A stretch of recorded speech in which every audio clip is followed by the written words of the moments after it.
Hello everyone, welcome to help Guru one channel. तो आज हम लोग एग्ज़ाम ओरिएंटेड सीरीज़ स्टार्ट करने वाले हैं। एग्ज़ाम ओरिएंटेड सीरीज़ इसका नाम मैंने इसलिए रखा है बिकॉज़ इसमें मैं कंप्लीट यूनिट रिवीजन स्टार्ट करने वाली हूँ। बिकॉज़ जैसा सभी को मालूम है कि अभी एग्ज़ाम बहुत ही ज़्यादा पास है और इतने ज़्यादा मतलब टाइम नहीं है कि हम लोग बहुत डेप्थ में उस चीज़ को पढ़ पाएँ, और इसीलिए मैं चाहती हूँ कि इस टाइम पे आप लोगों का लास्ट मिनट रिवीजन हो जाए।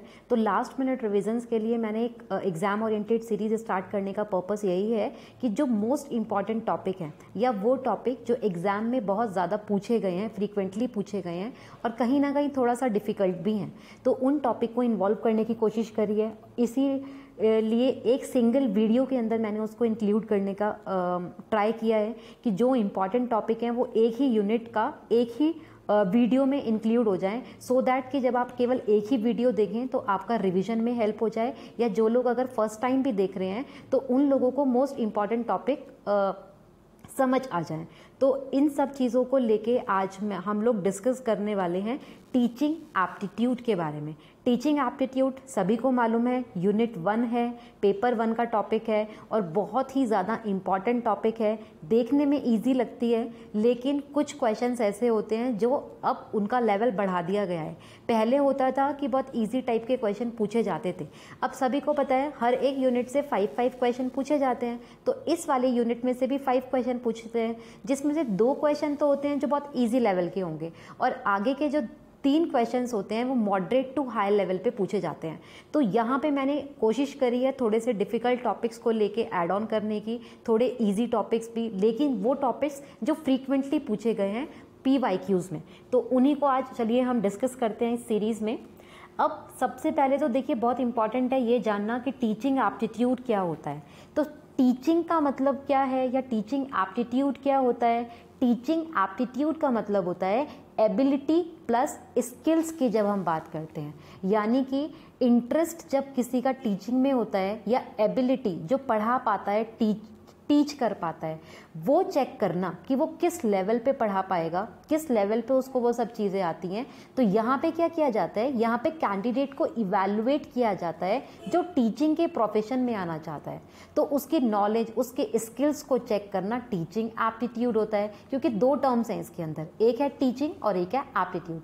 टीचिंग तो सभी को पता है कि जो मतलब पढ़ाने वाले जो प्रोफेशन है उसको हम टीचिंग बोल रहे हैं। और एप्टीट्यूड क्या होता है? एप्टीट्यूड मतलब जब हम किसी की एबिलिटी को चेक करते हैं, हम किसी के स्किल्स को चेक करते हैं, हम ये चेक करते हैं कि वो जिस प्रोफेशन में जाना चाह रहा है, अगर टीचिंग की बात करें तो टीचिंग के बिहाफ पे, रिसर्च की बात करें तो रिसर्च की स्किल्स चेक करना, कम्युनिकेशन की बात करें तो कम्युनिकेशन से रिलेटेड स्किल्स चेक करना। तो यहाँ पर एप्टीट्यूड मतलब होता है स्किल्स या एबिलिटीज को चेक आउट करना। और अगर हम टीचिंग के भी हाफ पे बात कर रहे हैं तो केवल इवैल्यूएट करना कैंडिडेट को जो टीचिंग के प्रोफेशन में आना चाह रहा है, उसमें क्या उस टाइप का नॉलेज स्किल्स हैं या नहीं है कि वो उस चीज़ को पढ़ा पाए या नहीं पढ़ा पाए। तो बेसिकली अगर हम टीचिंग की बात करते हैं तो टीचिंग का मतलब क्या होता है? टीचिंग का मतलब होता है एक ऐसा interaction between student and teacher.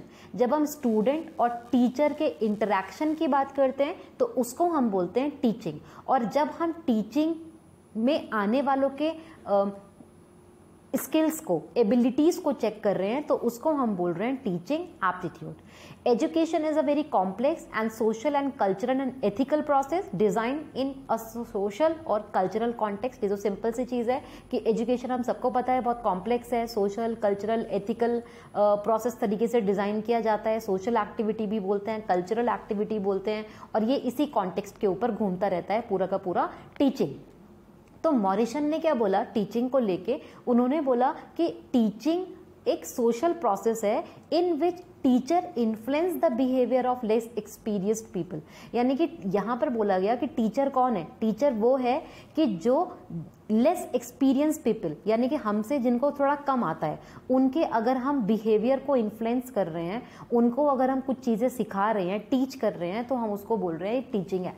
यानी कि मॉरिसन के अकॉर्डिंग टीचर को उन्होंने बोला कि एक सोशल प्रोसेस है और इस सोशल प्रोसेस के अंदर हम क्या करते हैं कि जितने भी लेस एक्सपीरियंस्ड पीपल होते हैं उन सबको टीच करते हैं। स्मिथ आए थे एजुकेशनिस्ट या फिलोसफर्स, उन्होंने बोला कि एक ट्राइपोलर प्रोसेस है। ट्राइपोलर प्रोसेस का मतलब होता है जिसके अंदर टीचर भी है, स्टूडेंट भी है और कॉन्टेक्स्ट भी है। अब एक चीज बता देती हूँ, इसको एक और बोला जाता है, अब हम इसको ट्राइपोलर की जगह अब एक वर्ड और बोलते हैं, क्वाड्रियल भी बोलते हैं, यानी कि इसमें एक फोर्थ एलिमेंट भी एड ऑन होता है। फोर्थ एलिमेंट को हम बोलते हैं कि जहाँ पर टीचर भी है, जहाँ पर स्टूडेंट भी है, जहाँ पे करिकुलम भी है और जहाँ पर एनवायरमेंट भी है। तो अगर हम चारों की बात करते हैं तो चारों को बोला जाता है क्वार्टरली या फोर पोलर भी बोलते हैं एक तरीके से, उसको ऐसे बोला जाता है जैसे बाइपोलर, ट्राइपोलर, फोर पोलर या क्वार्टर्स, जिसमें फोर चीजें इन्वॉल्व हैं, जिसमें टीचर भी है, स्टूडेंट भी है, एक एनवायरमेंट भी है और एक करिकुलम भी है। नेक्स्ट अब हम एक चीज बात करते हैं जो बहुत इंपॉर्टेंट है कहीं ना कहीं, यहाँ पे बात करेंगे हम टीचिंग के बारे में। देखिए टीचिंग जो है उसको हम बात करते हैं कि टीचिंग के अंदर चार चीजें आती हैं।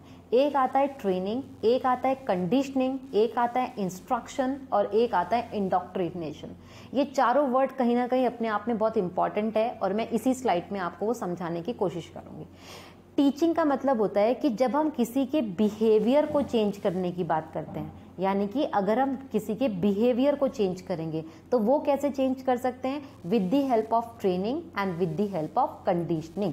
बट अगर हम किसी के बिलीफ या नॉलेज को चेंज करने की बात करते हैं तो वो हम कैसे कर सकते हैं, with the help of instruction and with the help of indoctrination. क्या होता है देखिए, ये याद रखिएगा, टीचिंग में दो चीजें होती हैं, बिहेवियर को चेंज करना या बिलीफ या नॉलेज को बदलना। बिहेवियर को हम बदलते हैं ट्रेनिंग की हेल्प से। ट्रेनिंग यानी कि एक स्पेसिफिक एरिया के बारे में जब हम किसी को डेवलपमेंट ट्रेनिंग दे रहे हैं तो हम उसको बोल रहे हैं कि वो ट्रेनिंग का पार्ट है, यानी कि स्पेसिफिक एरिया को लेके बिहेवियर बनाना किसी का, यानी कि किसी एक पर्टिकुलर चीज में किसी को मास्टरी देना या स्पेसिफिक और शॉर्ट पीरियड ऑफ टाइम के लिए आपको क्या करना है, उसको कुछ ना कुछ चीजें सिखानी है। सिखाने का मतलब क्या हुआ कि हम क्या कर रहे हैं, उसके बिहेवियर को तो चेंज कर रहे हैं। पहले वो चीज उसको आती थोड़ी थी, उसको आपने ट्रेनिंग दी उस स्पेसिफिक एरिया को लेके, उसके बाद वो चीज उसको आई है, यानी कि आपने उसके बिहेवियर को चेंज किया है with the help of training. अब हम एक क्वेश्चन और बोलते हैं कि कंडीशनिंग क्या होता है। कंडीशनिंग बेसिकली एक लोवेस्ट लेवल बोलते हैं हम टीचिंग का, इसको हम बोलते हैं कि लोवेस्ट लेवल की टीचिंग होती है जिसमें हम रीइंफोर्समेंट की बात करते हैं। यहाँ पर भी जैसे मैंने अभी आपको बताया ट्रेनिंग के थ्रू बिहेवियर चेंज कर रहे हैं, यहाँ हम कंडीशनिंग के थ्रू भी बिहेवियर को मॉडिफाई करने की बात करते हैं। यहाँ पे स्कोप जो है इसका बहुत नैरो है, क्योंकि मैंने आपको पहले ही बताया कि लोवेस्ट लेवल की बात करते हैं। ये ध्यान रखिएगा, जब पूछा जाता है लोवेस्ट लेवल कौन सा होता है तो लोवेस्ट लेवल की हम बात करते हैं कि कंडीशनिंग जो होता है वो लोवेस्ट लेवल ऑफ टीचिंग की बात करते हैं यहाँ पर, ठीक है। तो यहाँ पे हमने क्या किया, यहाँ पे हमने उसके बिहेवियर को मॉडिफाई करने की बात की है with the help of conditioning, यानी कि with the help of reinforcement, कि अच्छा काम करोगे तो रिवॉर्ड मिलेगा, गलत करोगे तो पनिशमेंट मिलेगी। तो रीइंफोर्समेंट के थ्रू बिहेवियर को चेंज कर रहे हैं। अब अगर हम बिलीफ या नॉलेज को चेंज करने की बात करते हैं तो हम क्या बोलते हैं, इंस्ट्रक्शंस देना। इंस्ट्रक्शन देना नैरो पार्ट होता है, ठीक है, और ये एक फॉर्मल प्रोसीजर होता है, यानी कि सिंपल इंस्ट्रक्शन के अंदर क्या हो रहा है, इंस्ट्रक्शन के अंदर होता है कि आप किसी नॉलेज को इम्पार्ट कर रहे हो स्पेसिफिक सब्जेक्ट को लेके। यहाँ पे हम क्या करते हैं, यहाँ पर हम बताते हैं, समझाते हैं, समझाने की कोशिश करते हैं कि कौन कौन सी चीजें हैं। यहाँ पर जो टीचर है वो इंस्ट्रक्टर की रोल में काम कर रहा है, यानी कि वो उसको फॉर्मलाइज तरीके से चीजों के बारे में गाइड कर रहा है, समझा रहा है। इंडोक्ट्रिनेशन क्या होता है, इंडोक्ट्रिनेशन का मतलब होता है कि जहां पर आप ब्रेन वॉश वाली बात करते हैं, जहां पे हम रिजिड रहते हैं काफी बिलीव्स को लेके और हम उस दूसरे वाले का ब्रेन वॉश कर देते हैं सॉर्ट ऑफ, तो उसको हम इंडोक्ट्रिनेशन बोलते हैं। इंडोक्ट्रिनेशन का मतलब होता है कि जहां पर आपने क्या किया, उसके बिलीफ, उसके नॉलेज को पूरी की पूरी तरीके से बदल दिया, चेंज कर दिया, तो उसको वहां पर बोलते हैं इंडोक्ट्रिनेशन। तो ये ध्यान रखिएगा कि चारों के चारों वर्ड क्या है, कि जब हम इंडोक्ट्रिनेशन की बात कर रहे हैं मतलब हम यहाँ पे किसी का माइंड वॉश या ब्रेन वॉश करने की कोशिश करते हैं। ट्रेनिंग की बात करते हैं तो यहाँ पे हम स्पेसिफिक स्किल्स को सिखाने की कोशिश करते हैं, और ये आपका फॉर्मल और इनफॉर्मल दोनों हो सकता है। कंडीशनिंग की बात करते हैं तो ये आपका बिहेवियर को मॉडिफाई करने की बात कर रहे हैं यहाँ पर हम, कि बिहेवियर को मॉडिफाई करेंगे थ्रू दी रीइंफोर्समेंट। और अगर हम बात कर रहे हैं इंस्ट्रक्शन की, तो इंस्ट्रक्शन का मतलब होता है जहाँ पर हम गिव एंड टेक करते हैं, जहाँ पर हम फॉर्मलाइज तरीके से कुछ चीज़ सिखा रहे हैं और सामने वाला हमें उतना उस सब चीज़ों का रिवॉर्ड दे रहा है, यानी कि इंस्ट्रक्शन दे रहे हैं। नेक्स्ट अब हम बात करते हैं फंक्शंस ऑफ टीचिंग की, कि टीचिंग के क्या क्या फंक्शंस होते हैं। तो टीचिंग के बेसिकली हमें देखा जाता है कि 3 फंक्शंस होते हैं। एक होता है डायग्नोस करना, एक होता है पर्सपेक्टिव और एक होता है आपका इवैल्यूएशन। 3 चीज़ बोलते हैं, शॉर्ट में इसको बोलते हैं DPE, यानी कि पहले डायग्नोस किया, डायग्नोस करने के बाद पर्सपेक्टिव देखा और फिर उसके बाद इवैल्यूएशन कर दिया, तो उसको हम यहाँ पर बोलते हैं फंक्शंस ऑफ टीचिंग। डायग्नोस्टिक क्या होता है? देखिए डायग्नोस्टिक में यानी कि जब आप टास्क को एनालाइज कर रहे हो, जहाँ पर आप एक्सप्लोर कर रहे हो किसी इंडिविजुअल के डिफरेंसेस को, जहाँ पर हम डिसीजन जो है वो टीचर ले रहा है, यहाँ पर जो डिसीजन लिया जाता है टीचर लेता है। क्यों? क्योंकि डायग्नोस कौन करेगा? डायग्नोस करता है हमेशा टीचर। टीचर ही तो आइडेंटिफाई करेगा कि किसमें क्या क्या कमियां हैं, किसके अंदर किन किन सब चीज़ों की शॉर्टेज है, किसको हमें क्या सिखाना है। तो यहाँ पे डायग्नोस वाला पार्ट हमेशा टीचर के बिहाफ पर होगा और डिसीजन यहाँ पे जो मेजरली परफॉर्म किए जाएंगे वो टीचर के थ्रू किए जाएंगे। और यहाँ पर इंडिपेंडेंट वेरिएबल एक्टिव होता है। अब एक चीज़ समझने वाली है, 3 टाइप के वेरिएबल्स होते हैं, ठीक है। एक आपके पास होता है इंडिपेंडेंट, डिपेंडेंट और इंटरविनिंग वेरिएबल। इंडिपेंडेंट वेरिएबल किसको बोलते हैं? टीचर को, यानी कि जो इफेक्ट डाल रहा होता है किसी चीज के ऊपर। डिपेंडेंट वेरिएबल कौन होता है? स्टूडेंट। क्यों? क्योंकि स्टूडेंट किसके ऊपर डिपेंड कर रहा है? टीचर के ऊपर। तो डिपेंडेंट कौन है? स्टूडेंट ही तो है। अगर हम टीचर स्टूडेंट में देखें तो कौन डिपेंडेंट है? स्टूडेंट डिपेंडेंट है। किसके ऊपर डिपेंडेंट है? टीचर के ऊपर डिपेंडेंट है। तो इसलिए टीचर इंडिपेंडेंट है, क्योंकि टीचर तो किसी के ऊपर डिपेंड नहीं कर रहा है। इंटरविनिंग वेरिएबल होता है जो आपका लर्निंग एनवायरनमेंट होता है, यानी कि जो आप जहाँ पर आपका एक्सपीरियंस होता है, जहाँ पर आपका कॉन्टेक्स्ट की हम बात करते हैं, वो आपका इंटरविनिंग वेरिएबल होता है। यानी कि जो हम रिलेशनशिप की बात करते हैं टीचर और स्टूडेंट के बीच में, उसको कौन सब चीज़ें अफेक्ट कर रही हैं। जो चीज़ें अफेक्ट करती हैं या वो पॉजिटिवली या नेगेटिवली, उसको हम बोलते हैं इंटरविनिंग वेरिएबल। तो यहाँ पर यही बोला गया कि डायग्नोस्टिक में कौन एक्टिव होता है? आईवी मतलब इंटरडिपेंडेंट वेरिएबल। और इंटरडिपेंडेंट वेरिएबल कौन होता है? टीचर होता है। तो यहाँ पर टीचर फोकस्ड रहता है ज़्यादा। पर्सपेक्टिव क्या है? पर्सपेक्टिव का मतलब होता है अब जहाँ पर जजमेंट प्रोसेस आएगा बिटवीन टीचर एंड स्टूडेंट। यहाँ पर डिसाइड किया जाएगा टीचिंग स्ट्रैटेजीज के बारे में कि क्या चीज़ें सिखाई जाएंगी। यहाँ पे म्यूचुअल एरिया यानी कि म्यूचुअल स्टेज है, जिसमें पहले डायग्नोस टीचर ने कर लिया था, अब दोनों के दोनों मिलके यहाँ पे काम कर रहे हैं।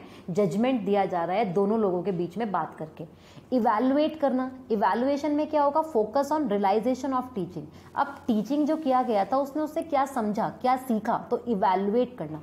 मेजर इफेक्टिवनेस ऑफ परसेप्शन, कि जो सब चीज़ें सिखाई गई थी उन सब चीज़ों को यहाँ पर मेजर करना, ये कितना इफेक्टिवली वो परफॉर्म किया गया या नहीं किया गया। तो इसको हम प्रोसेस भी बोल सकते हैं कि टीचिंग के 3 प्रोसेस होते हैं। पहले डायग्नोस करते हैं, फिर हम पर्सपेक्टिव फेज में आते हैं और उसके बाद हम इवैल्यूएशन फेज में आते हैं। तो ये प्रोसेस भी है कहीं ना कहीं, और ये फंक्शन भी है टीचिंग का, कि टीचिंग में 3 टाइप के फंक्शन परफॉर्म किए जाएंगे। डायग्नोस्टिक का फंक्शन, पर्सपेक्टिव का फंक्शन और इवैल्यूएट करने का फंक्शन। नेक्स्ट दैट इज हम बात करते हैं टाइप्स ऑफ मेमोरी को लेके।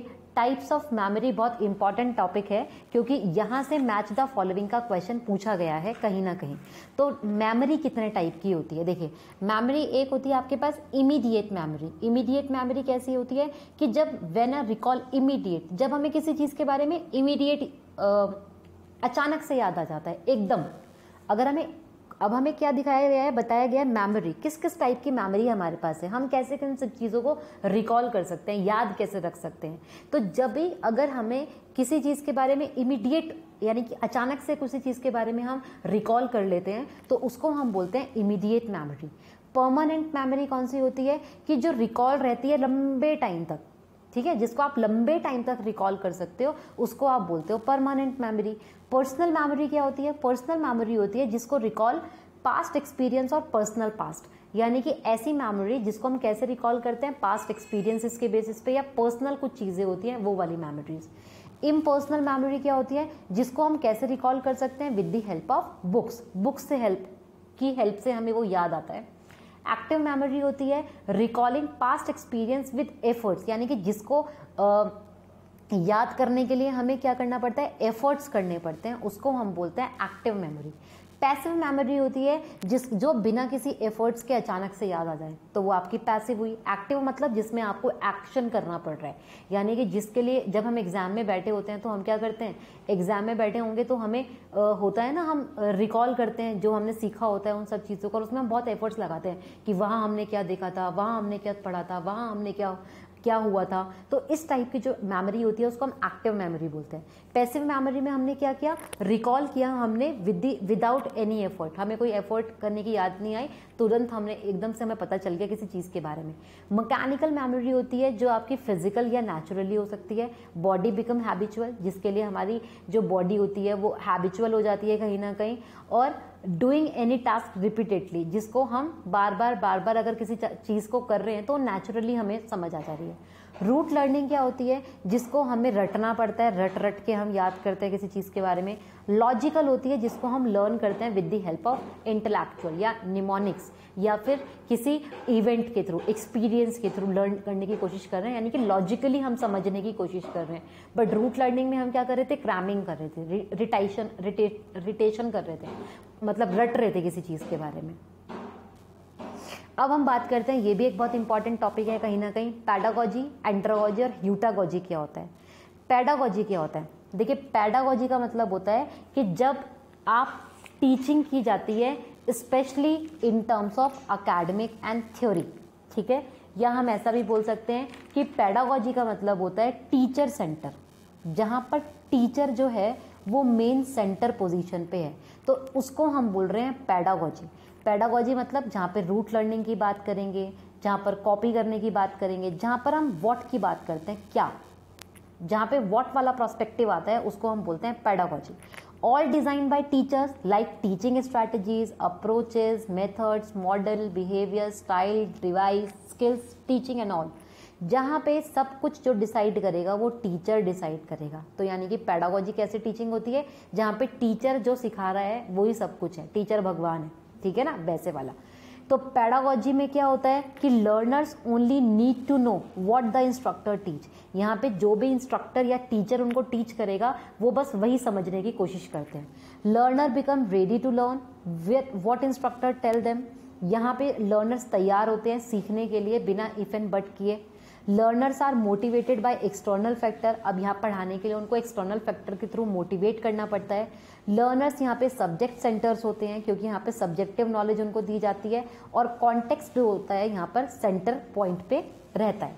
अब हम दूसरी बात करें अगर एंड्रागॉजी, तो बहुत बार पूछा गया था ना ये वर्ड, एंड्रागॉजी क्या होता है। सबसे पहले तो मेलकॉम शेफवर्ड ने ये वर्ड दिया था, अमेरिकन एडुकेटर्स जो थे।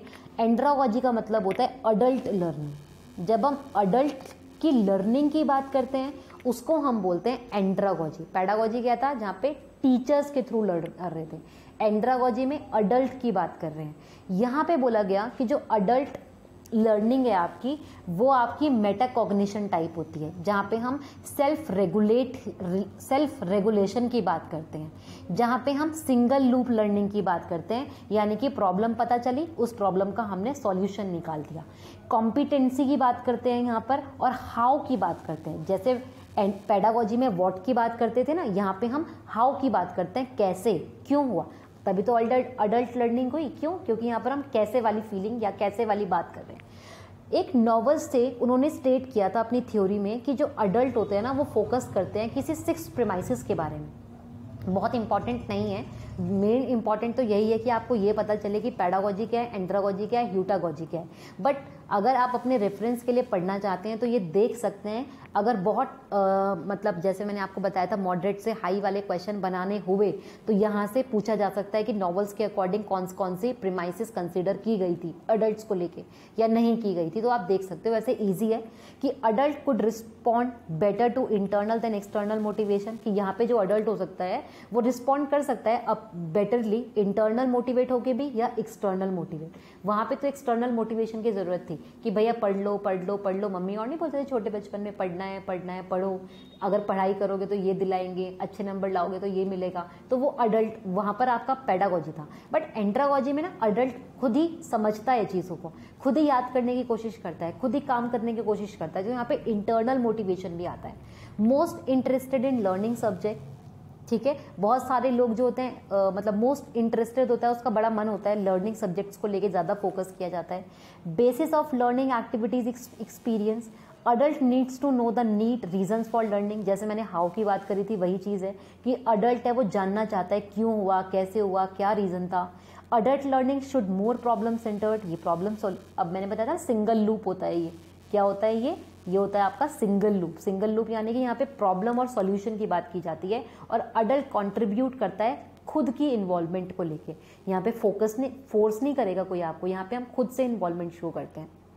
ये था आपका एंड्रागॉजी। ह्यूटागॉजी होता है आप सेल्फ डिटरमाइंड। ये ध्यान रखिएगा, वो सेल्फ रेगुलेशन था।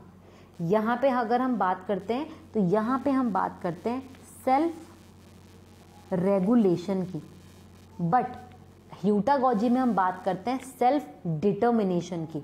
ये आपका हेजे एंड कियोन ने दिया था। सेल्फ डिटरमाइंड लर्निंग बोलते हैं, होलिस्टिक अप्रोच भी बोलते हैं ह्यूटागॉजी को, क्योंकि यहाँ पे डेवलप किया जाता है लर्नर की कैपेबिलिटीज़ को। यहाँ पे अपिस्टमिक जो क्रिएटिविटी की बात की जाती है, और ये डबल लूप लर्निंग होता है। सिंगल लूप में प्रॉब्लम और सॉल्यूशन होता है, पर डबल लूप में होता है कि प्रॉब्लम भी है, सॉल्यूशन भी है, और दोबारा से अगर ये प्रॉब्लम आएगी तब हम क्या एक्शंस लेंगे। तो फ्यूचरिस्टिक भी हम सोच के चलते हैं डबल लूप में। Learners serving as a major agent in their own learning, which occur as a result of personal experience, and double loop learning and self reflection की बात करी जाती है आपकी ह्यूटागॉजी के अंदर। यानी कि ह्यूटागॉजी जो होता है ये आपका बेसिकली कैपेबिलिटी को डेवलप करने की बात करता है, लर्नर डायरेक्टेड होता है, ठीक है। अगर हम एंड्रागॉजी की बात करें तो यहाँ पे इंस्ट्रक्टर और लर्नर दोनों होंगे, तीनों में ध्यान रखिएगा। पेडागॉजी में केवल टीचर होता है, एंड्रागॉजी में टीचर और लर्नर दोनों मिलके काम करते हैं, और ह्यूटागॉजी में केवल लर्नर होता है। तो कई बार ना बहुत सारे लोग कंफ्यूज होते हैं कि एंड्रा मतलब अडल्ट, तो केवल यहाँ पर लर्नर फोकस्ड होता है। नहीं, यहाँ पे टीचर आपको गाइड करता है, यहाँ पे डायरेक्शन देता है, तब लर्नर यहाँ पे काम करता है, तब वो एंड्रागॉजी होता है। बट ह्यूटागॉजी जो होता है यहाँ पे अपने आप को खुद ही सेल्फ डायरेक्ट करता रहता है। कौन? लर्नर। तो ये ह्यूटागॉजी जो होता है बेसिकली ये आपका, इसीलिए इसको सेल्फ डिटरमाइंड भी बोला जाता है, और ये लर्नर सेंटर्ड भी इसको बोला जाता है। तो ध्यान रखिएगा, पेडागॉजी, एंड्रागॉजी और ह्यूटागॉजी बहुत इंपॉर्टेंट है, और एग्जाम पॉइंट ऑफ व्यू से भी बहुत बहुत बहुत ज़्यादा बार पूछा भी जाता है एग्जाम में। टाइप्स ऑफ इवैल्यूएशन की बात करते हैं कि इवैल्यूएशन के कितने टाइप होते हैं। तो देखिए, अगर हम इवैल्यूएशन की बात करते हैं तो इवैल्यूएशन में आपका होता है बिफोर इंस्ट्रक्शनल फेज। अगर हम इंस्ट्रक्शनल फेज से पहले की बात करते हैं, एक होता है ड्यूरिंग इंस्ट्रक्शन और एक होता है आफ्टर इंस्ट्रक्शन। अगर हम इंस्ट्रक्शनल फेज से पहले की बात कर रहे हैं तो हम उसको बोलते हैं प्लेसमेंट इवैल्यूएशन कंसिडर होता है वहाँ पर। ड्यूरिंग इंस्ट्रक्शन की बात करते हैं, यानी कि पढ़ाई के अंदर अंदर की बात कर रहे हैं, तो वो आपका फॉर्मेटिव और डायग्नोस्टिक होता है। आफ्टर, अब हमारी पढ़ाई खत्म हो गई तो उसके बाद की बात कर रहे हैं तो वो सबमिटिव होता है। यानी कि पढ़ाई अभी हम कोर्स में एंटर नहीं किया, हमने इंस्ट्रक्शनल्स में नहीं गए, तो वो प्लेसमेंट हुआ। प्लेसमेंट इवैल्यूएशन कैसा होता है कि जहाँ पे आपके एंट्री बिहेवियर को चेक किया जाएगा, जहाँ पे चेक किया जाएगा right person at the right job वाला जो कंसेप्ट था ना, तो वही वाला होता है कि जो राइट पर्सन है वो राइट जगह पे जाए। तो उसके लिए हम उसको प्लेसमेंट इवैल्यूएशन की बात करते हैं कि यहाँ पर आपका प्लेसमेंट इवैल्यूएशन आएगा, यानी कि जहाँ पर आपकी एग्जिस्टिंग नॉलेज को चेक किया जाएगा, जहाँ पर ये देखा जाएगा कि आपका लेवल क्या है किसी चीज़ को समझने का। यहाँ पे हम प्लान कर सकते हैं फ्यूचर के लिए कि क्या चीज़ें पढ़ानी है, क्या चीज़ें नहीं पढ़ानी है, तो वो हमें यहीं से पता चल जाता है प्लेसमेंट इवैल्यूएशन से कि उसको कितना आता है और कितना नहीं आता। अगर अब हम बात करते हैं ड्यूरिंग इंस्ट्रक्शन की, तो ड्यूरिंग इंस्ट्रक्शन में आता है फॉर्मेटिव और डायग्नोस्टिक। फॉर्मेटिव इवैल्यूएशन होता है आपका लर्निंग प्रोग्रेस को लेके, यहाँ पे लर्निंग प्रोग्रेस को लेके चेकिंग किया जाएगा। ड्यूरिंग कोर्स होता है ये आपका फीडबैक इम्प्रूवमेंट के लिए बात करता है, और ये आपका यहाँ पर कंटेंट मास्टरी की बात करता है आपका फॉर्मेटिव इवैल्यूएशन। यानी कि यहाँ पर आपका सेकंड स्टेज ऑफ इवैल्यूएशन होता है, जिसमें आपका यानी कि जब आप पढ़ाई कर रहे हो, जैसे आपका क्विज ले लिया, असाइनमेंट्स ले लिया, मॉक टेस्ट ले लिए, ये सब क्या होते हैं, फॉर्मेटिव इवैल्यूएशन, जिसमें हम क्या चेक करते हैं, आपका इंटरनली होता है और जिसमें हम ये चेक करते हैं कि कितना इफेक्टिवली उसको वो सब चीज़ समझ में आई या नहीं आई, और अगर उसमें कुछ गलतियां हैं तो यहाँ पर स्कोप रहता है उसको चेंज कराने का। इसलिए इसको बोलते हैं हमेशा कि यहाँ पे स्कोप रहता है हमेशा डायग्नोस्टिक के लिए, क्योंकि अब डायग्नोस्टिक का नाम आ गया तो डायग्नोस्टिक क्या होता है, डायग्नोस्टिक का मतलब होता है जहाँ पे आपका लर्निंग डिफिकल्टीज की बात करते हैं। ध्यान रखिएगा, फॉर्मेटिव में हमने क्या बात करा, लर्निंग प्रोग्रेस, कितना प्रोग्रेस करा उसने अभी तक। डायग्नोस्टिक में क्या बात कर रहे हैं, लर्निंग डिफिकल्टी, यहां पर हम बात कर रहे हैं डिफिकल्टीज को लेके, तो वो आपका डायग्नोस्टिक इवैल्यूएशन है, जहां पे हम पिन पॉइंट करते हैं हर चीज गलत क्या हो रहा है किसी चीज में, हेल्प करते हैं टीचर को करेक्ट करने के लिए, प्रॉब्लम का सॉल्यूशन इमीडिएटली निकल कर आ जाए। यहाँ पे हमेशा मतलब स्कोप रहता है, क्योंकि आपका फॉर्मेटिव में स्कोप रहता था तो ये आपका पास्ट स्टडी, यानी कि it look backward rather than forward, ये आपका फ्यूचर के लिए नहीं बताता पर बैकवर्ड के लिए हमेशा फोकस करता है कि क्या सब चीज़ें आपको करनी है। ये आपका बेसिकली अंडरलाइन करता है कि क्या क्या कॉजेज हैं, आप क्या रीजंस हैं कि किस वजह से आप सब चीज़ें गलतियां हो रही हैं, क्या चीज़ें हैं जहां पर आप गलतियां कर रहे हो, तो उन सब चीज़ों को फाइंड आउट किया जाता है। आफ्टर इंस्ट्रक्शन की बात करते हैं तो वहां पर समेटिव है, सभी को पता है, वैसे तो दो ही बहुत फेमस सब लोगों ने पढ़े होते हैं, फॉर्मेटिव और समेटिव। फॉर्मेटिव हम बोलते हैं कि जो ड्यूरेशन में चल रहा है, आफ्टर कंप्लीशन हम बोलते हैं समेटिव है। तो समेटिव का मतलब होता है जहां पर आपका फॉर्मल स्टैंडर्ड कोई आपको जजमेंट दिया जाएगा, जहां पे आपको फाइनली असेस किया जाएगा, आपको सर्टिफिकेशन दिया जाएगा, तो वो आपका समेटिव इवैल्यूएशन के बारे में बात करता है। वैसे मैंने यहाँ पे स्लाइड्स ऐड करी हैं, अगर आपको यहाँ समझ नहीं आया तो आप इन स्लाइड्स को एक बार गो थ्रू कर सकते हो कि प्लेसमेंट इवैल्यूएशन क्या है। जो जो पॉइंट्स मैंने बोले हैं वो सभी इसके अंदर लिखे हुए हैं, आप एक बार इनको देख सकते हो कि फॉर्मेटिव क्या है, डायग्नोस्टिक क्या है, तो ये सारे पॉइंट्स आपको यहाँ पर मिल जाएंगे कि उन सब पॉइंट्स में जो मैंने समझाए थे वो आपको क्या बताने की कोशिश की थी। अब हम देखिए, ये भी बहुत इंपॉर्टेंट टॉपिक है क्योंकि फिलॉसफी के बारे में कि कौन सी फिलॉसफी क्या बोलती है। अब आप सभी को पता है फिलॉसफी का मतलब होता है जहां से मतलब हमें पैशन फॉर लर्निंग, तो उसी को तो बोला जाता है फिलॉसफी। तो फिलॉसफी के बारे में जब हम डिस्कस करते हैं तो फिलॉसफी के बारे में एजुकेशन के अंदर बहुत सारी फिलॉसफीज आई, ठीक है ना, बेसिकली उनके अंदर बहुत सारी उन्होंने चीज़ें बताई, अलग अलग टर्म्स से उनको डिनोट किया जाता है। तो और वो ऐसा एक क्वेश्चन एग्जाम में आपसे पूछ भी लेता है कि एक्सियोलॉजी क्या होता है, एपिस्टेमोलॉजी क्या होता है, मेटाफिजिक्स क्या होता है, ऑन्टोलॉजी क्या होता है, कॉस्मोलॉजी क्या होता है, तो वो पता होना बहुत ज़रूरी है। तो देखिए, एक होता है आपका मेटाफिजिक्स को लेके, एक होता है एपिस्टेमोलॉजी को लेके और एक होता है आपका एक्सियोलॉजी को लेके। मेटाफिजिक्स क्या बोलता है कि रियलिटी में क्या सब चीज़ें हैं। अगर हम रियलिटी की बात करते हैं, रियल की बात करते हैं, तो हम उसको बोलते हैं रियल, तो उसको हम बोलते हैं मेटाफिजिक्स। अब रियल की जब भी बात होगी तो वहां पे दो चीजें आएंगी, एक आता है आपका ऑन्टोलॉजी और एक आता है आपका कॉस्मोलॉजी। ऑन्टोलॉजी बोलता है कि question about existence and being reality. जब हम क्वेश्चंस करते हैं, एग्जिस्टेंस की बात करते हैं, रियलिटी की बात करते हैं कि भैया इस चीज़ ये एग्जिस्ट भी कर रहा है या नहीं कर रहा है, रियल में ये सब चीज़ें हैं या नहीं है, तो उसको हम बोलते हैं ऑन्टोलॉजी। कॉस्मोलॉजी क्या बोलता है, कॉस्मोलॉजी बोलता है आपको यूनिवर्स के बारे में, ओरिजिन की, नेचर, ओरिजिन यूनिवर्स का क्या है, उसको हम बोलते हैं कॉस्मोलॉजी। अब इन दोनों को अगर हम मिला दें, वही मेटाफिजिक्स, तो ये बात करता है फिर से वही रियलिटी को लेके, यहाँ पे जो नेचर है वो रियलिटी है और जो मेन कंसर्न शो किया जाता है यहाँ पे करिकुलम को लेके किया जाता है, ठीक है ना। अगर हम फिर से वही टीचिंग के भी हाफ पे बात करने लग जाएं तो मेटाफिजिक्स जो मेन बात करता है वो करिकुलम के बारे में बात करता है। क्यों? क्योंकि ये रियलिटी के बारे में बात करता है और रियल में जो सब चीज़ें होंगी वही तो पढ़ाई करनी है, वही तो करिकुलम होना चाहिए। रियलिटी में जो चीज़ रियल में एग्जिस्ट करती है वही सब चीज़ें करनी है आपको। तो करिकुलम की बात करता है आपका मेटाफिजिक्स, और मेटाफिजिक्स के अंदर दो टर्म्स आई हैं, ऑन्टोलॉजी, कॉस्मोलॉजी। ऑन्टोलॉजी एग्जिस्टेंस और रियलिटी, और कॉस्मोलॉजी यूनिवर्स और ओरिजिन। अब हम बात करते हैं एपिस्टेमोलॉजी की। एपिस्टेमोलॉजी देखो सभी को पता है, बहुत बार बोलते हैं कि जब हम बात करते हैं नॉलेज की स्टडी की, यही तो बोलते हैं, जब हम नॉलेज को स्टडी करते हैं तो हम उसको बोलते हैं epistemology. How to we know, अब कैसे जान सकते हो आप किसी सब चीज़ों के बारे में? एक्सपीरियंस से, अथॉरिटीज से, इंस्ट्रक्शन से, रीजन से या एक्टिव कंस्ट्रक्शन से। तो ये कुछ चीज़ें हैं जिनकी वजह से आप क्या कर सकते हो, नॉलेज को गेन कर सकते हो। नॉलेज को कैसे लिया जा सकता है? अपने एक्सपीरियंस के थ्रू। कोई अथॉरिटी, कोई पर्सन है जो आपको किसी चीज़ के बारे में समझा रहा है तो अथॉरिटी से, इंस्ट्रक्शन से, किसी रीज़न, किसी चीज़ के पीछे कोई कॉजेज़ हैं उसको स्टडी करके, कुछ नई चीज़ें कंस्ट्रक्ट करके। तो यहाँ पे हम बात करते हैं नॉलेज की। तो जब हम नॉलेज की बात करते हैं तो वो एपिस्टेमोलॉजी की बात होती है। अब यहाँ पे क्या कंसर्न होता है? यहाँ का मेन कंसर्न होता है मेथड ऑफ इंस्ट्रक्शंस के बारे में।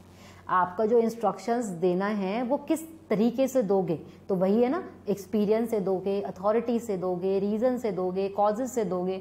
तो जब हम मेथड्स की बात कर रहे हैं यानी कि नॉलेज को गेन करने की बात कर रहे हैं, कैसे करेंगे नॉलेज को गेन, तो वहाँ पे method of instruction main concern होगा। एक्सियोलॉजी, एक्सियोलॉजी का मतलब होता है आपका एथिक्स। जब हम बात करते हैं एथिक्स के बारे में, क्या सब चीज़ें सही हैं, क्या गलत है, राइट और रॉन्ग क्या है, उन सब चीज़ों को बात करते हैं एक्सियोलॉजी के अंदर।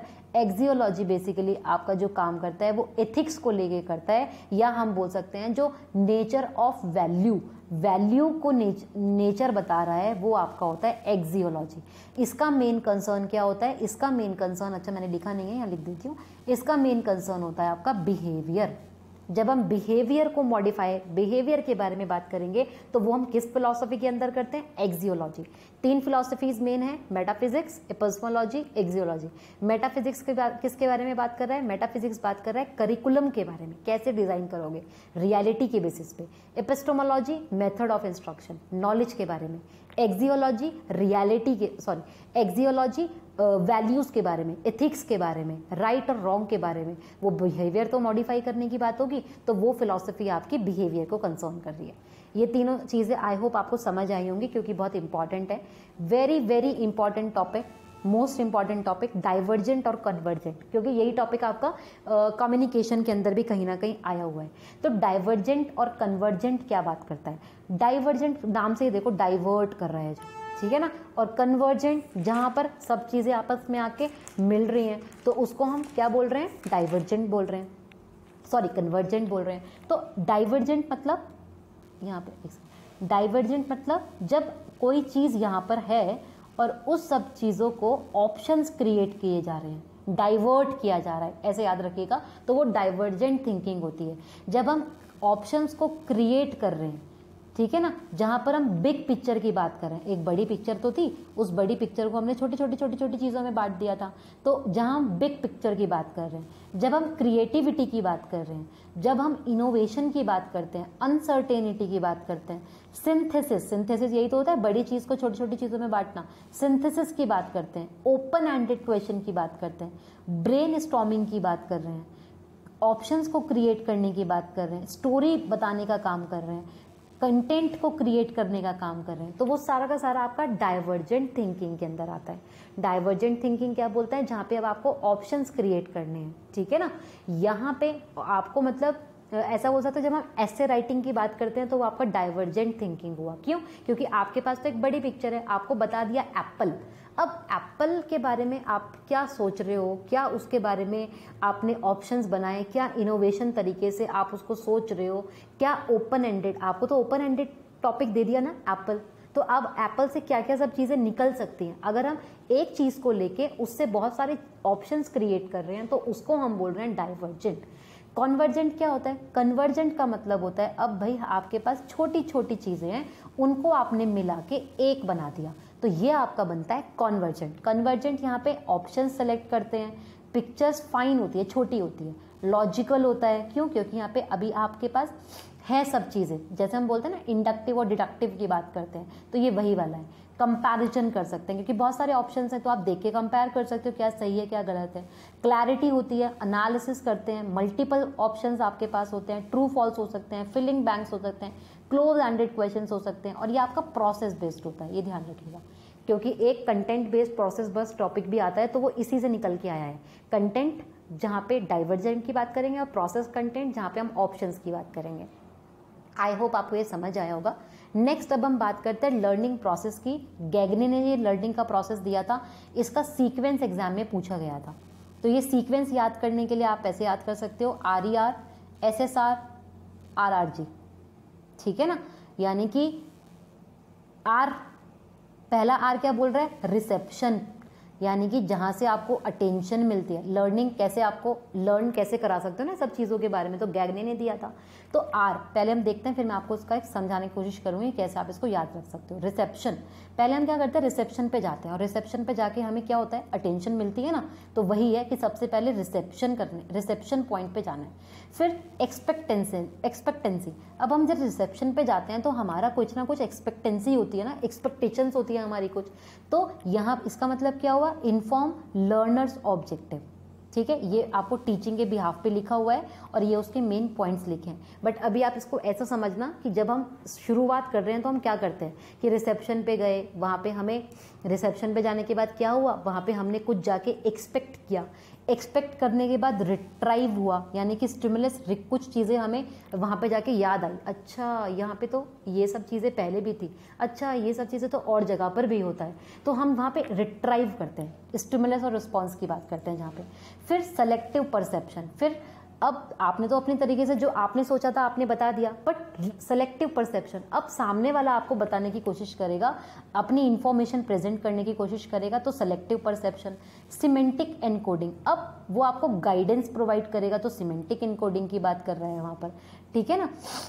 उसके बाद रिस्पॉन्डिंग करेगा, आप अब उसको रिस्पॉन्ड करोगे क्योंकि उसने आपको बता दिया, उसने आपको इन्फॉर्मेशन प्रेजेंट भी कर दिया, आपको गाइड भी कर दिया। अब आप उस सब चीज़ों को क्या समझे, आप उसको रिस्पॉन्ड करोगे। रिस्पॉन्ड करने के बाद रीइंफोर्समेंट आएगा, आपको बताया जाएगा कि आपने सही समझा था या गलत समझा था। फिर हो सकता है आपने सही समझा तो अब आपने उसको रिट्राइव कर लिया, फिर से रिट्राइव कर लिया आपने, ठीक है ना, आगे के लिए समझ गए अब आप। जर्नलाइजेशन यानी कि जब अब वो चीज़ हो गई तो आपने उसको फुलफिल तरीके से रिटेन कर ली, तो जनरलाइजेशन। अब टीचिंग के भी हाफ पे कैसे है कि सबसे पहले जब कोई टीचर होता है, टीचर क्या करता है, क्लास में आके अटेंशन, ठीक है ना, अटेंशन गेन करने की कोशिश करेगा। लर्न आपको सिखाना है किसी को तो कैसे सिखाया जाएगा, पहले अटेंशन गेन किया जाएगा, जिसको हम बोलते हैं आइस ब्रेकिंग सेशन बोलते हैं। फिर इन्फॉर्म लर्नर्स ऑब्जेक्टिव, लर्नर्स को बताया जाएगा कि भैया आपको क्या सिखाया जाएगा, क्या नहीं सिखाया जाएगा। फिर जब आप क्या करते हो, उनसे पूछते हो कि उनको कितना आता है, उनकी प्रायर इन्फॉर्मेशन को चेक किया जाएगा, तो वो रिट्राइवल है। फिर आप उसके बेसिस पे क्या करोगे, अपने कंटेंट को प्रेजेंट करोगे। फिर आप उनको गाइड करोगे, गाइड करने के बाद उनसे पूछोगे कि उनको क्या समझ आया क्या नहीं आया। फिर उनको फीडबैक दोगे कि अच्छा उनको समझ आया या नहीं आया। उसके बाद उनकी परफॉर्मेंस को असेस करोगे और लास्ट में वो उन सब चीज़ों को अगर अच्छे से समझ गए तो वो उसको रिटेन करेंगे। तो दैट इज लर्निंग प्रोसेस या गैगने का प्रोसेस था। RER SS, आप इसको शॉर्ट में बांट भी सकते हो, RER SSR RRG, ठीक है ना, RER SSR RRG। Next topic that is 5 types of behaviour, very important topic, 2 साल से पूछा जा रहा है। 5 types of behaviour burden and birds ने दिया है 2007 में। 5 बिहेवियर्स छांटने के लिए पूछे जाते हैं कि हेल्पिंग बताओ, और कई बार पूछते हैं की बताओ, सारे के सारे मिक्स करके लिख देते हैं। तो आपको पता होना चाहिए हेल्पिंग कौन होता है और की बिहेवियर्स कौन से हैं। हेल्पिंग बिहेवियर की जब हम बात करते हैं तो हेल्पिंग बिहेवियर होता है जब टीचर स्टूडेंट को हेल्प कर रहा है, उसमें अंदर कौन कौन सा बिहेवियर आता है। तो पहला आता है आपका इसके अंदर विजिंग स्टूडेंट आइडिया या कॉन्ट्रीब्यूशन। यहाँ पर हम स्टूडेंट के आइडिया और कॉन्ट्रीब्यूशन के बारे में बात करते हैं, ठीक है। फिर सेकंड आपके पास आता है दैट इज स्ट्रक्चरिंग की बात करते हैं, क्वेश्चनिंग की बात करते हैं, प्रोबिंग की बात करते हैं। ये ना विजिंग नहीं है, सॉरी यूजिंग है, कि सबसे पहले यूज स्टूडेंट के आइडिया, स्टूडेंट के कंट्रीब्यूशन को यूज करना, तभी तो हम उनको हेल्प कर पाएंगे। अगर हम स्टूडेंट से उनके आइडियाज मांगेंगे, शेयर करवाएंगे, कंट्रीब्यूट करवाएंगे। उसके बाद उनको स्ट्रक्चर कराया जाएगा, बताया जाएगा स्ट्रक्चर कैसे करना है चीज़ों को। क्वेश्चनिंग, क्वेश्चन आंसर से आप उन सब चीज़ों को, उनके बिहेवियर को मोल्ड करा सकते हो। प्रोबिंग यानी कि हिंट या क्लू देके उसको आप हेल्प कर सकते हो। या टीचर अफेक्ट, उसके बाद आप टीचर ने की अफेक्शन चेक कर सकते हो, कितना समझ आया था या कितना नहीं आया था। तो हेल्पिंग बिहेवियर बेसिकली हमेशा स्टूडेंट को लेके होंगे और की बिहेवियर हमेशा आपके टीचर को लेके होते हैं, ये ध्यान रखिएगा। उस पॉइंट ऑफ व्यू से भी आप छाट सकते हो। की बिहेवियर के अंदर आप लाइट से याद रख सकते हो, LITES, लाइट्स। लाइट से आप उसको याद रख सकते हो कि L क्या बोलता है, लेसन की क्लैरिटी। टीचर ओरिएंटेड है तो टीचर ओरिएंटेड में क्या आएगा, टीचर ही तो लेसन क्लैरिटी देगा। उसके बाद इंस्ट्रक्शनल की वेराइटीज भी टीचर देगा। टीचर टास्क ओरिएंटेशन वाला पार्ट भी आपका टीचर करेगा। जब टीचर टास्क ओरिएंटेड हो गया, फिर एंगेजमेंट आती है लर्निंग के अंदर, और उसके बाद चेक होगा कि स्टूडेंट का कितना सक्सेस रेट था। जैसे हम जब स्टूडेंट वाले में देख रहे थे तो हम ये देख रहे थे कि टीचर का अफेक्शन कितना आया बच्चों के ऊपर। अभी हम यहाँ पर देखेंगे स्टूडेंट ने कितना सीखा। तो ये आपका कुछ हेल्पिंग बिहेवियर होते हैं, कुछ की बिहेवियर होते हैं। हेल्पिंग बिहेवियर हमेशा स्टूडेंट सेंट्रिक होते हैं और की बिहेवियर हमेशा आपका जो होते हैं वो टीचर सेंट्रिक होते हैं। और ये थोड़ा सा स्टैटिक है तो आपको लर्न करना पड़ेगा, क्योंकि ये क्वेश्चन 2 बार से रिपीट होता ही होता है, तो इसको ध्यान रखिएगा। नेक्स्ट दैट इज लर्नर क्या होता है, शायद सभी को पता है। लर्नर कौन होता है, learner is someone who consistently learning, जो हमेशा कुछ ना कुछ चीज़ें सीख रहा है, वो लर्नर हुआ। लर्निंग का मतलब क्या होता है, learning is strongly based on intellectual level, cognitive level, perception, personality, attitude of learner. तो ये कुछ बेसिक चीज़ है, ये तो सभी को पता है कि लर्नर का मतलब होता है, एक लर्नर कौन होता है, लर्नर होता है जो कुछ ना कुछ सब चीज़ें सीख रहा है। और सीखता कैसे है, इंटेलेक्चुअल लेवल से भी सीख सकता है, कॉग्निटिव लेवल से भी, परसेप्शन से भी, पर्सनालिटी से भी, एटीट्यूड से भी। नेक्स्ट ये इंपॉर्टेंट है, लर्नर के कैरेक्टरिस्टिक्स। इससे पूछा जाता है कि अकेडमिक क्या होगा, सोशल क्या होगा, कॉग्निटिव क्या होगा, या इमोशनल क्या होगा। अकेडमिक कैरेक्टरिस्टिक्स की बात करते हैं तो एजुकेशन से रिलेटेड अगर हम बात करेंगे तो वो अकेडमिक होगा।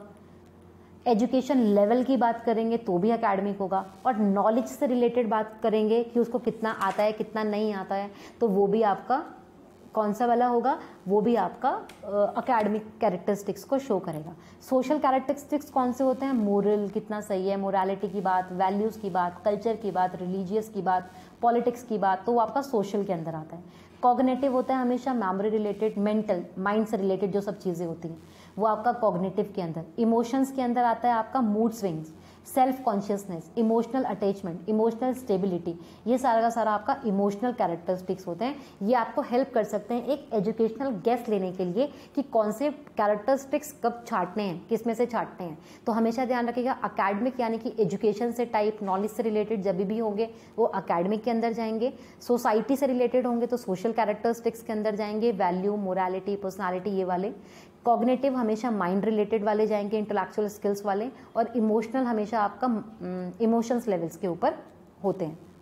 फील्ड इंडिपेंडेंट या फील्ड डिपेंडेंट क्या होता है, देखिए फील्ड इंडिपेंडेंट क्या होता है कि जब आप एनालिटिकल लर्निंग की बात करते हो, जहाँ पर हम सेल्फ स्ट्रक्चर की बात करते हैं, सेल्फ डिफाइंड गोल की बात करते हैं, जब हम complete study in one frame की बात करते हैं, ऑब्जर्व करते हैं और डिटेल करते हैं, इंडिपेंडेंट की बात करते हैं, इम्पर्सनल या टीचिंग सिचुएशंस की बात करते हैं, और जहाँ पर हम गिव करेक्टिव फीडबैक, जहाँ पर हम फीडबैक करेक्ट करने की बात करते हैं। तो ये जो दोनों सब चीज़ें होती हैं ये आपकी जाती है फील्ड इंडिपेंडेंट के पास, ठीक है ना। उसके बाद आपका होता है फील्ड डिपेंडेंट। कौन होता है फील्ड डिपेंडेंट, आपका वो होते हैं जो बेटर इन इंटरसेक्शंस रिलेशनशिप, या फिर prior to work in existing structure, external defined goal, synthesis study, observe whole picture and general idea, social empathic drive, या फिर टीचिंग सिचुएशंस की जिसमें नीड होती है, या less feedback and avoid negative evaluation. Simple देखना, फील्ड इंडिपेंडेंट यानी कि वो पर्सन जो अपने सराउंडिंग या बेसिक जो लर्नर है उसकी बात करी जा रही है फील्ड इंडिपेंडेंट में। और फील्ड डिपेंडेंट होता है, सिंपल बोल सकते हो, फील्ड इंडिपेंडेंट आपका होता है एंड्रागोजी, और फील्ड डिपेंडेंट हमेशा आपका होता है कौन, क्योंकि जो डिपेंड कर रहा है तो वो कौन होगा आपका पेडागोजी। तो इससे भी आप इसको लर्न कर सकते हो कि फील्ड इंडिपेंडेंट की बात की जा रही है तो एंड्रागोजी के जो भी पॉइंट्स हमने पढ़े थे कि एनालिटिकल होता है, सेल्फ स्ट्रक्चर होता है, सेल्फ डिटरमाइन करता है, सेल्फ सब चीज़ें कर रहा है, खुद सब चीज़ें कर रहा है। क्यों, क्योंकि वो फील्ड में है ना, वो इंडिपेंडेंट है। और फील्ड डिपेंडेंट कौन हुआ, जो पेडागोजी, जहाँ पर किसी ना किसी का रोल, किसी ना किसी का इन्फ्लुएंस आपके पास आ रहा है। Mind mapping and concept mapping क्या होता है, माइंड मैपिंग होता है जहाँ पर जो टॉनी ब्यूजन ने डेवलप किया था, मेन कंसेप्ट होता है, ओनली मेन कंसेप्ट है, और can represent as a tree और स्टार्ट फ्रॉम सेंटर। जब हम सेंटर से स्टार्ट करते हैं किसी चीज़ को, तो वो माइंड मैपिंग होता है। कंसेप्ट मैपिंग आपका जेडी नेवॉक ने दिया था। हैव सेवरल कंसेप्ट, जिन्होंने बहुत सारे कंसेप्ट दिए हैं। नेटवर्क बेस्ड, जब हम कंसेप्ट की बात करते हैं, और जो हमेशा टॉप से शुरू होता है, सेंटर से नहीं होगा, ये हमेशा ऊपर से चलता है, ठीक है। तो माइंड मैपिंग और कंसेप्ट मैपिंग ये आपके पास होता है। इसके अलावा कुछ एक्स्ट्रा टॉपिक्स हैं जो इम्पॉर्टेंट तो बहुत हैं, लेकिन अभी अगर मैं इसी में इंक्लूड कर दूँगी तो शायद बहुत ज़्यादा बड़ी वीडियो हो जाएगी और आप लोगों के लिए भी देखने में थोड़ा सा प्रॉब्लमैटिक हो जाएगा कि लगातार बहुत देर से आप लोग देख रहे हो। तो जो थोड़े से कुछ ही टॉपिक बचे हैं, मैं उसको विद MCQ, अब मैं उसको जो आपके PYQs हैं जो आपने अभी पढ़ा है उसको MCQs के साथ लेकर आने की कोशिश करूंगी जल्दी ही। उससे पहले लेकिन हम कोशिश करेंगे कि आपका यूनिट वाइज जो मेजर टॉपिक है उसका रिवीजन हो जाए। तो कल हम जो डिस्कस करेंगे रिवीजन में यूनिट 2 करेंगे, रिसर्च वाला। और आज की क्लास में आप लोगों ने टीचिंग करा है, बहुत सारे टॉपिक इसके अंदर इंक्लूड हो चुके हैं जो एग्जाम में पूछे जाते हैं। जो मैंने थोड़े से 1-2 टॉपिक छोड़े हैं, मेमोरी लेवल, अंडरस्टैंडिंग लेवल या ब्लूम्स की टेक्सोनॉमी की अगर हम बात करें वो छूट गया है, या आपका एक टॉपिक है इंडिपेंडेंट या डिपेंडेंट या लर्निंग की थ्योरीज हैं। तो कुछ बेसिक क्वेश्चन है जो छूटे हुए हैं, वो मैं आपको MCQs के साथ ही कंप्लीट कराने की कोशिश करूंगी। तो आज की क्लास के लिए इतना ही। Thank you so much and keep learning with help Guru 1। I hope आपको ये सेशन समझ भी आया होगा और अच्छा भी लगा होगा। तो अगर आपको प्लीज़ अच्छा लगा तो प्लीज़ थोड़ा सा अप्रिशिएट ज़रूर कीजिएगा, और अगर जिन लोगों ने सब्सक्राइब नहीं किया है तो प्लीज़ सब्सक्राइब ज़रूर कीजिएगा और शेयर ज़रूर कीजिएगा।